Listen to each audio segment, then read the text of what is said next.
Olá, amadinhos! Sejam bem-vindos a mais uma aula de língua portuguesa conosco, professora Márcia e professora Alessandra. O que será que nós vamos ver em nossa aula de hoje, hein, pessoal? Então, falando de língua portuguesa, mas não esquecendo que nós vamos, literatura!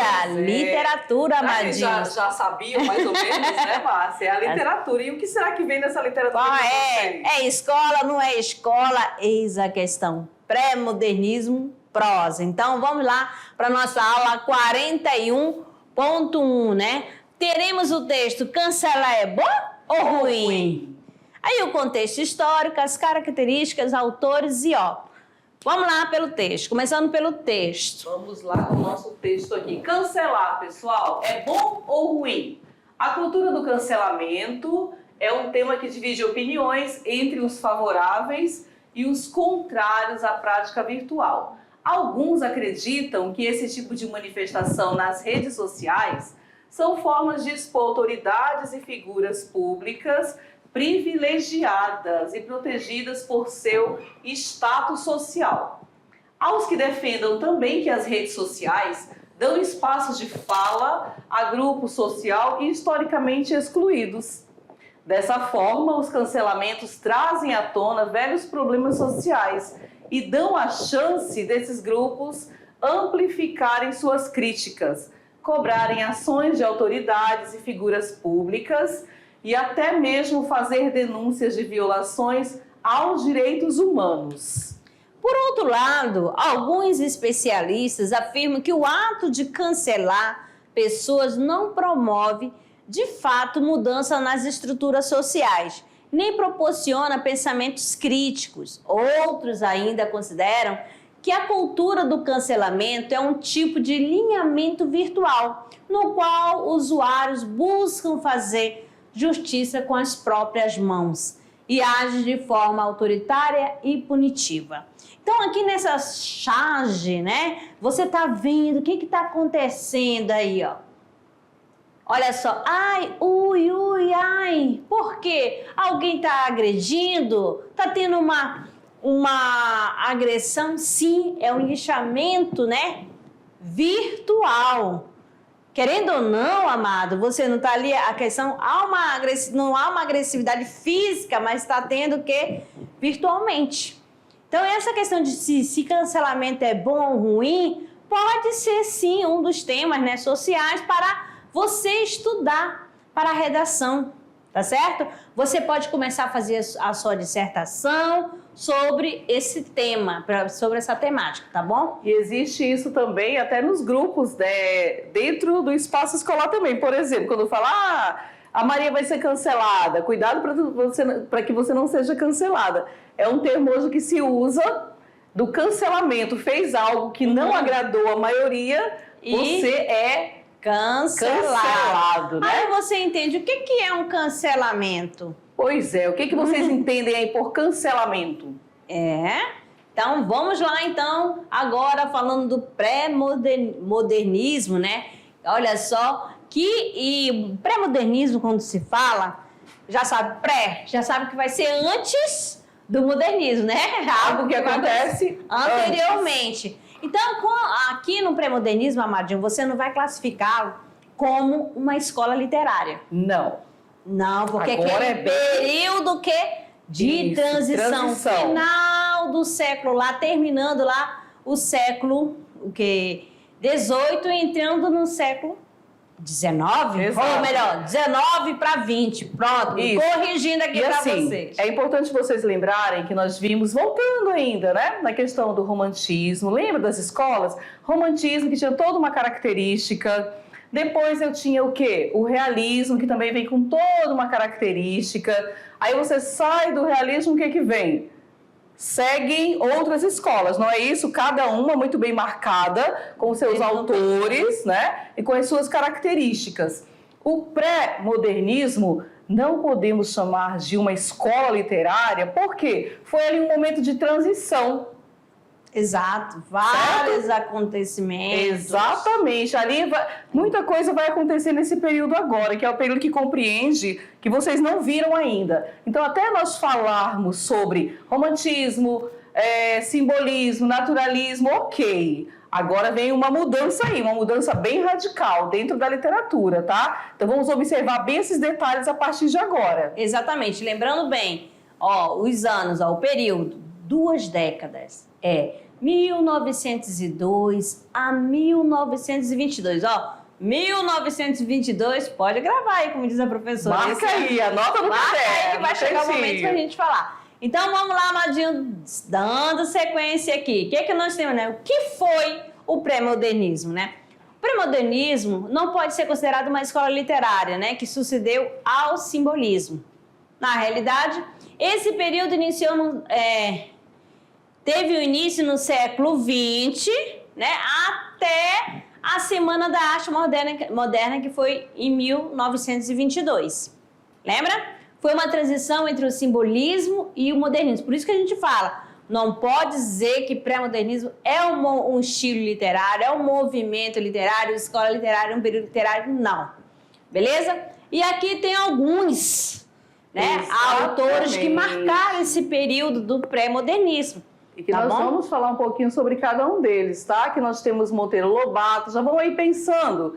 Quando nós falamos em Monteiro Lobato, de que vocês lembram? Qual a lembrança que vocês têm? Temos Monteiro Lobato, o que mais que nós temos por aqui? Euclides da Cunha, tem Lima Barreto, tem também Augusto dos Anjos, Graça Aranha. Calma aí. Período de transição entre as estéticas do século XIX e o modernismo. Então, olha só, o pré-modernismo ele não constitui uma estética literária, mas o que ele vai buscar? Ele busca um novo caminho para a literatura brasileira, usando diversidade de temas e de abordagem. Na verdade, aqui vem uma quebra. Não é necessário, aquela busca não é pelo padrão, mas sim aquela liberdade de expressão. Percebe? Então, quando nós ouvimos falar em pré-modernismo, temos que lembrar nessa nova busca, nesse novo caminho dentro da literatura brasileira. E quais são, né, os temas abordados? O que aconteceu nesse período? Quem é que gosta de história aí? Não aconteceu várias revoltas? Exatamente. Vários marcos históricos para o nosso Brasil, começando lá de 1888. O que aconteceu lá? 1888, vai lembrar da Lei Áurea, né? Da questão da libertação dos escravos. Depois, 1889, o que aconteceu, Amadinho? Proclamação da República. Aí vai vários acontecimentos históricos. Então, aí que os autores, né, começam a escrever? O que realmente, né, as obras estão relacionadas ao que acontece nesse período, né, no Brasil, tá? Os fatos. Contexto histórico. No início do século XX, o Brasil vivia uma intensa transformação política com a consolidação do regime republicano, né?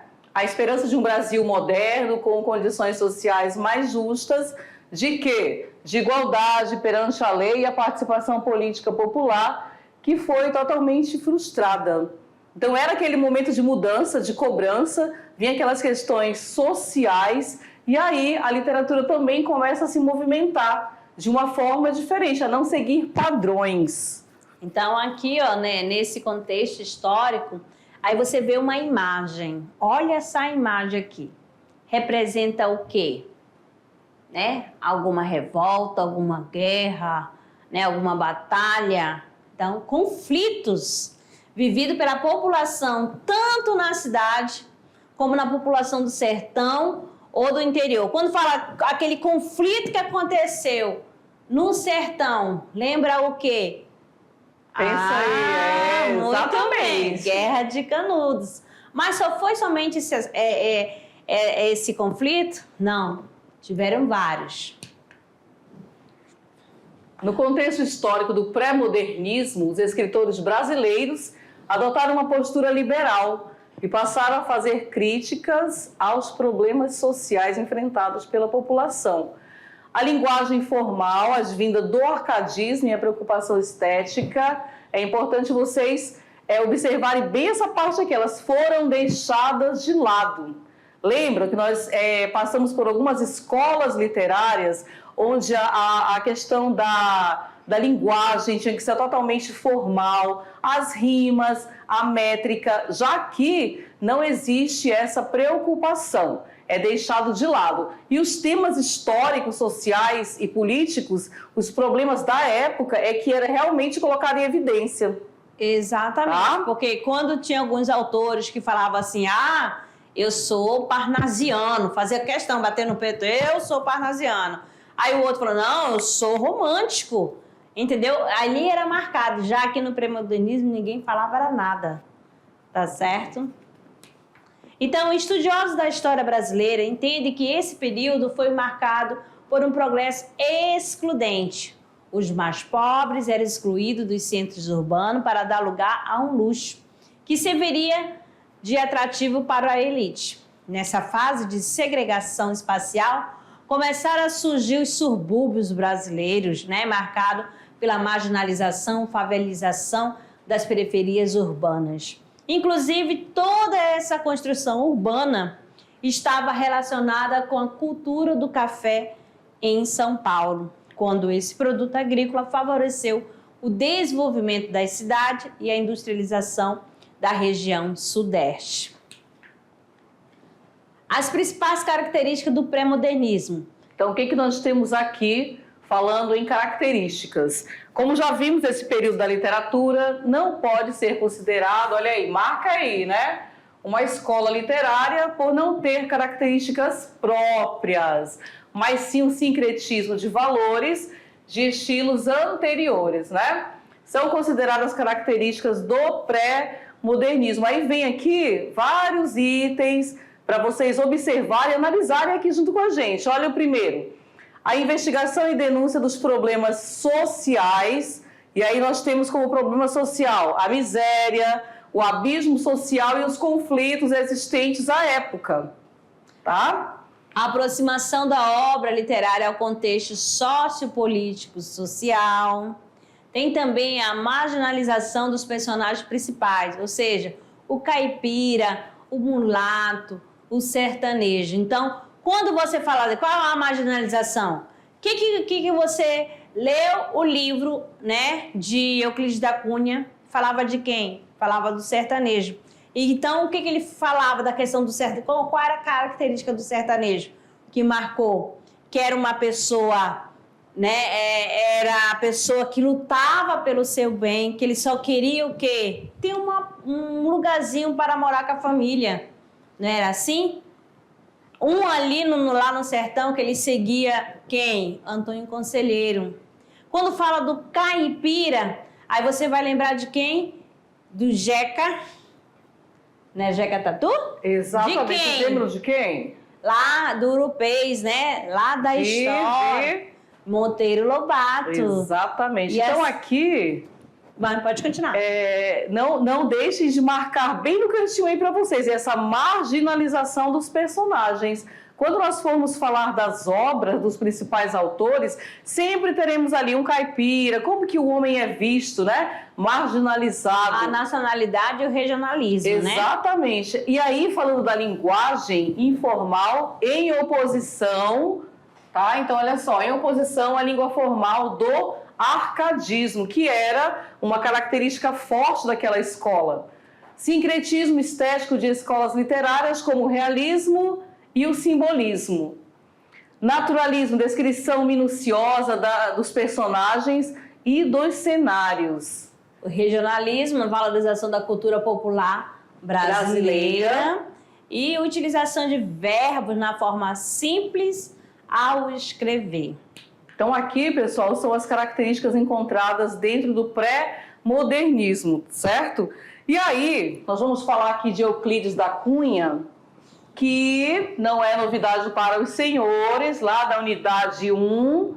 Falamos um pouco sobre ele, olha aí. Ele nasceu no Rio de Janeiro, foi jornalista, escritor, poeta, historiador, engenheiro e também professor.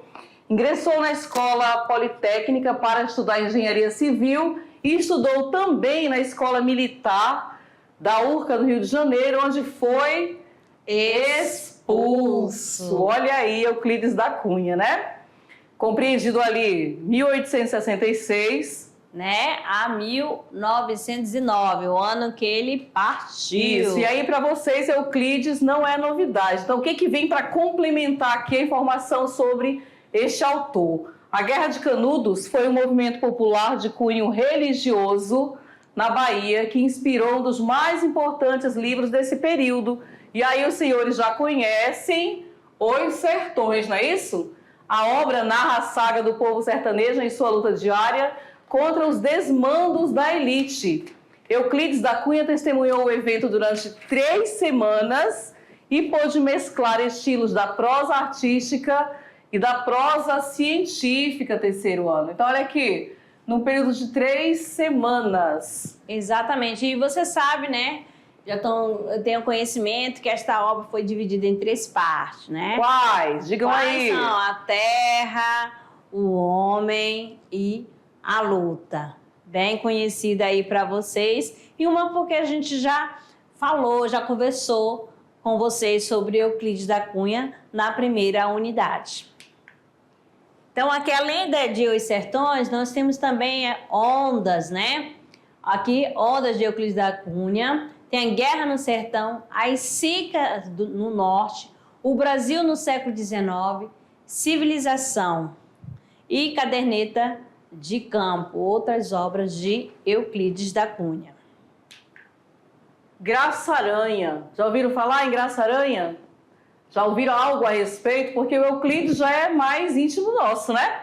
Então, José Pereira da Graça-Aranha nasceu em 21 de junho de 1868 em São Luís, no estado do Maranhão. Mais tarde formou-se em Direito, exerceu advocacia, foi um dos fundadores da Academia Brasileira de Letras, ingressou na carreira diplomática e participou da Semana de Arte Moderna de 22, que nós vamos falar ainda sobre ela, tá? Então, quais são as obras de Graça-Aranha? Nós temos aqui Canaã, de 1902, Malas Arte, né, de 1911, Estética da Vida, de 1921, Espírito Moderno, de 1925, A Viagem Maravilhosa, de 1929, o meu próprio romance, de 1931. Então, esse aqui foi Graça-Aranha, tá?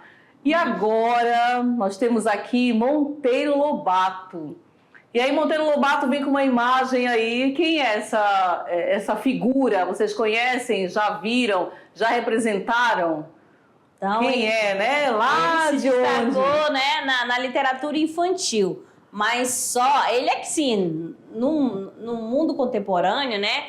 O que se destaca é a questão do sítio, do Pica-Pau Amarelo. E essa personagem de Monteiro Lobato, né? A boneca de pano, o nome... Claro, né? A famosa Emília, tá certo? Então, nasceu em Taubaté, São Paulo, foi escritor, tradutor, ativista político, diretor e produtor. Né? Nessa época, os livros brasileiros precisavam ser editados em Paris ou em Lisboa. Olha só, gente. Até que Lobato, né? Monteiro Lobato, passou a editar livros no próprio país. É bastante conhecido pelo público infantil por suas obras escritas simples. É o Monteiro Lobato. Ele é bastante conhecido pelo público infantil por suas obras e seu estilo simples. Era mais simples, mais tranquilo o entendimento. Autor do Sítio do Pica-Pau Amarelo, foi o criador de personagens como Visconde de Sabugosa, a Cuca, a boneca Emília, Saci Pererê, Rabicó, entre outros. E aí nós temos aqui a imagem para vocês dos personagens. Olha aí, tem Dona Benta, Tia Anastácia, o Visconde de Sabugosa, Narizinho, Emília e Pedrinho. Pois é, já ouviram? Já assistiram? Esse período aí, Alessandra, era o tempo que eu era criança. Pois né? eu também, gente. Faz tempo, viu? Faz tempo Mas mesmo. nunca sai de moda, na verdade, né? E é Sempre nós temos as obras, filmes. Exatamente, falar também que além do sítio, esses personagens, né?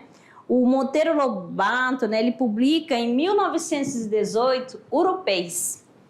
Olha certo? aí, então em Uma 1918... coletânea regionalista de contos e crônicas. Olha só, gente, que interessante.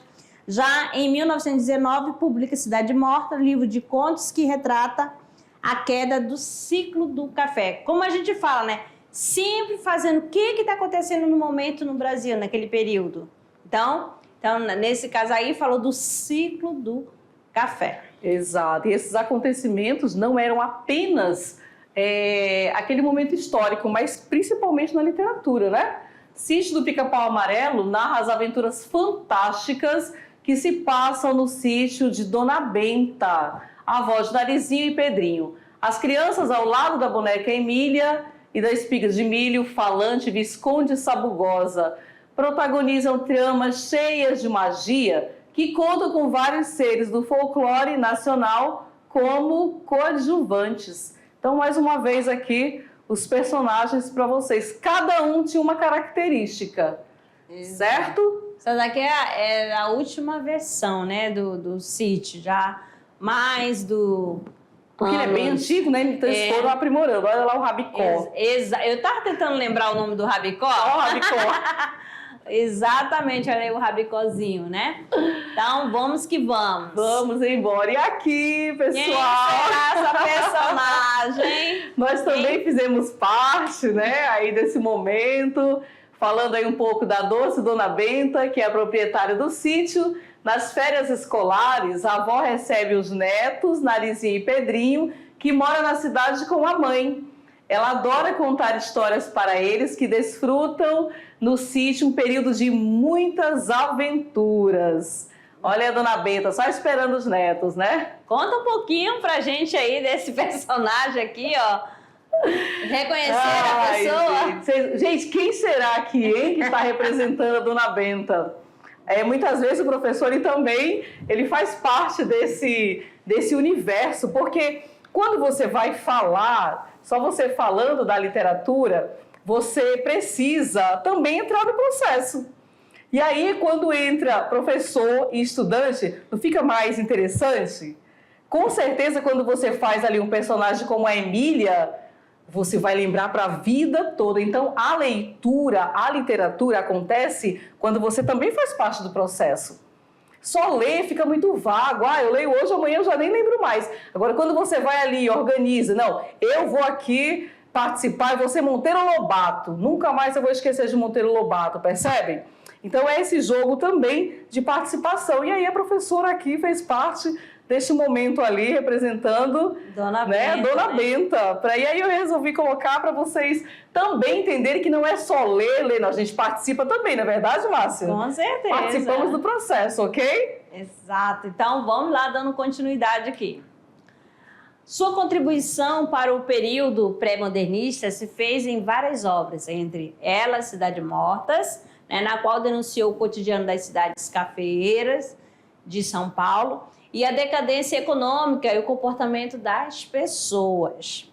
Então, nós temos aqui o Macaco se fez homem, Problema Vital, Europeus, o Garimpeiro do Rio das Garças, a Menina do Narizinho Arrebitado. Belezinha? Então, terminando aqui a apresentação de Monteiro Lobato, agora chega ele. Ele quem? Lima Barreto. Olha aí, quem foi Lima Barreto? Olha só, de 1881 a 1922. Nascido no Rio de Janeiro, Lima Barreto foi escritor e jornalista. O que vocês estão observando? Que a maioria dos escritores, dos autores, são escritor, jornalista, tá certo? Porque sempre ia fazer alguma cobertura, para escrever alguma matéria para o jornal. E aí acabava depois o quê? Desenvolvendo alguma obra, beleza? Algum romance. Então foi um grande crítico do ufanismo e do positivismo em suas obras, nas quais tecia, né, críticas às mazelas sociais. Boa parte de suas obras foram descobertas e publicadas após sua morte. E aí não esqueçam, falando lá das características do pré-modernismo, olha aqui, as mazelas sociais. Exato, e tem uma obra dele muito conhecida, né? Quem que ainda não leu aí, ó? Triste Fim de Policarpo Quaresma. Já leram? Já ouviram falar? Já viram um trechinho sobre? Então, Lima Barreto vem com essa característica aí bem marcante, tá? A denúncia, né? A essas críticas, mazelas, né? Sociais. Exatamente, né? Olha aqui, sempre Lima fazendo Barreto, denúncia também da obra, né? Exato. Lima Barreto, Rio de Janeiro, 1881. Morreu tão jovem, 41 anos. Exatamente. Imagina, pessoal. Faleceu aos 41 anos de idade, trouxe toda uma contribuição aí para nossa literatura, não com aquela questão de agradar, de ser formal, mas de bater de frente mesmo, mostrando ali o que acontecia de errado, sem ter aquela preocupação com o sentimentalismo, tá? Vamos ver aqui, olha, Triste Fim de Policarpo Quaresma. Sua principal obra foi, né, como já dito aqui, Triste Fim de Policarpo Quaresma, escrito em tom coloquial. Então já percebe também aqui é uma linguagem simples, né? Isso. O livro narra a história de um funcionário público, Policarpo Quaresma, que em uma de suas ações reconhece o tupi como idioma principal do Brasil, em sinal de valorização, olha aí, pessoal, da cultura brasileira. O personagem principal ainda tece duas críticas ao presidente Marechal Floriano e acaba sendo condenado ao fuzilamento. Exato, né? Não adianta, sempre tem que ir sofrer alguma consequência, né? Você pode até criticar, mas se prepare. Quando você critica, quando você fala, vem a retaliação com certeza. Exatamente. Então aqui nesta obra ele sempre faz crítica à sociedade. Beleza? Urbana. Lima Barreto faleceu aos 41 anos por doenças cardíacas em novembro de 1992, né? Na cidade do Rio de Janeiro. Então, as obras temos aqui Clara dos Anjos, Recordações do escrivão Isaías Caminha e Diário Íntimo, tá certo? Alguns fragmentos de Lima Barreto. Beleza? Então vamos conversar um pouco sobre o nosso pré-modernismo. Já que o pré-modernismo é novo, né, uma situação nova aqui para vocês, o que deu para ficar marcado? O que deu para compreender que é diferente lá de trás, daquele meu conteúdo lá do segundo ano? Quando eu falo em pré que vem antes, mas pré-modernismo é um momento de quê? De agora para frente. Vamos tentar buscar entre vocês, as duplas, né? Os grupos, o que a gente consegue ver e perceber partindo desse conceito de que o pré-modernismo ele não é uma escola literária e sim um momento de quê? Diga aí, Carlos, lá do professor Diniz.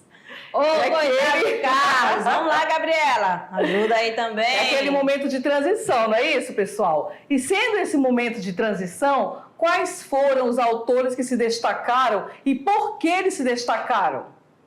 Então a gente precisa fazer, né, digamos assim, essa comparação. Eu tenho lá José de Alencar no romantismo. E aí eu tenho hoje aqui quem? Para poder falar, eu tenho Monteiro Lobato, eu tenho Euclides da Cunha, eu tenho Lima Barreto. E aí? E você vai lembrando também, né? Não só lá do romantismo, aí você pega lá do realismo, naturalismo, parnasianismo. O que tem diferente? O pré para essas outras escolas, né? Quando fala do realismo lá do Machado de Assis, ele não quer esconder o que? A realidade, né? Ele não tem essa questão de esconder.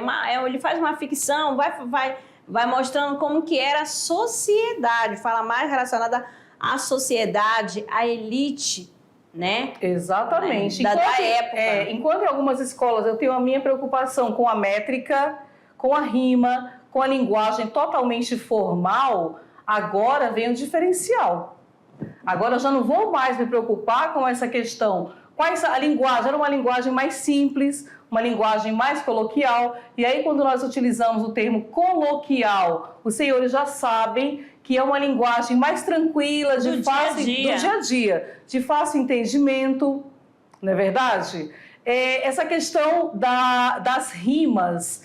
Eu preciso fazer um soneto. Lembram da predileção pelo soneto? E agora, aqui no pré-modernismo? Mas só que lembrando, né, que nós estamos estudando o pré-modernismo relacionado à prosa. Vai ter aquela Exato, divisão, vai, né, vamos chegar lá poesia. ainda. Mas estamos parte. focando aqui, principalmente, os autores que fizeram, né, escreveram em prosa, amados. Lá no parnasianismo, o foco dele foi o quê?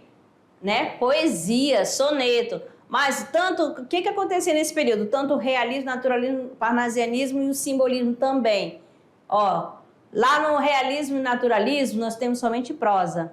Já no parnasianismo não vamos encontrar prosa. Vamos encontrar somente a questão poesia. Lá ele quer mostrar a questão do sentimentalismo? Não, amado. Eles querem esquecer essa questão aquela coisa melosa. Exato. Vamos deixar isso um pouquinho de lado e vamos trabalhar outras questões. Deu para vocês perceberem aqui no pré-modernismo que a coisa muda? Vamos usar o termo assim, a coisa muda, porque aquela parte melosa fica de lado, as rimas ficam de lado, a linguagem é uma linguagem mais direta, que vai atender diretamente, sem muitos rodeios, percebem? Então, de agora para frente, só mudança. E aí, a ideia que é legal também, se vocês puderem fazer um quadro, monta aquele quadro, né? Aqui eu tenho as escolas e agora eu tenho a mudança. Essa mudança começa de onde, né? Começa aqui do pré-modernismo. Daqui a pouco nós vamos falar também, é algo mais para frente, mas da Semana de Arte Moderna. Então, assim, vai ser todo mundo que chega agora quer quebrar. Quebrar com o quê? Quer romper com esse passado. Exato. Quer uma identidade, quer algo novo. E aí só vai acontecer com todas essas características que vocês precisam identificar através da leitura. Certo? O que é o romantismo? O que é o parnasianismo? E aí vem o neorrealismo, certo? O novo, o diferente, aquilo que eu posso deixar para trás e começar do zero com uma identidade própria. Exato. Muito difícil? O que vocês acharam? Tá difícil a literatura aqui, o pré-modernismo? Acho que não, né? E toda vez que você for ler um romance desses autores, vocês vão fazer sempre uma associação ao que estava acontecendo nesse período, né? Durante essa época, né? Vai lendo lá o contexto histórico, sempre ligando as datas. Exatamente. Exato. E aí vocês não podem esquecer que nós trouxemos na unidade 1 para vocês Euclides da Cunha. Euclides já começa falando sobre essa questão aí do homem, como que o homem é visto. Ele é valorizado, é o homem que luta, percebe? Então Euclides traz essa ideia para a gente já do sertanejo. Lembra que nós falamos lá atrás? E vocês anotaram, perceberam essas características? É isso, pessoal. Agora é o momento de mudanças. Muita mudança mesmo. Então, amadinhos, viram aí que não é difícil, né? Estudar, fazer essa relação, né, com as escolas, lembrando sempre que o pré-modernismo de 1902 a 1922 foram 2 décadas, exatamente, que faz o fechamento com o quê? 1922. E logo na próxima aula, vocês terão a Semana da Arte Moderna, exatamente, já entregando aqui. Já falamos um pouquinho aí, né, da semana. Lá que vai ter um grupo, né, de amigos, lá nesse grupo de amigos, Monteiro Lobato, lá, é até considerado um pouco assim, preconceituoso, né? É verdade, gente. Vem aí um grupo que vai fazer crítica, vai ter mudança, mostrando a realidade do jeito que é realmente o Brasil. Vamos esquecer um pouquinho lá, o que acontece lá na Europa. As influências de fora, né? Exato. Vamos esquecer um pouco e buscar o nosso aqui. Criando a sua própria identidade. Beleza? Mas vai receber crítica? Vão receber crítica dos próprios colegas. Como sempre acontece. Sempre há uma crítica, né? Então, meus queridos, amados alunos, ficamos por aqui. Daqui a pouquinho, não vai demorar muito, a gente retorna para o nosso momento de revisão, é isso? Exato. Tchau. Até lá.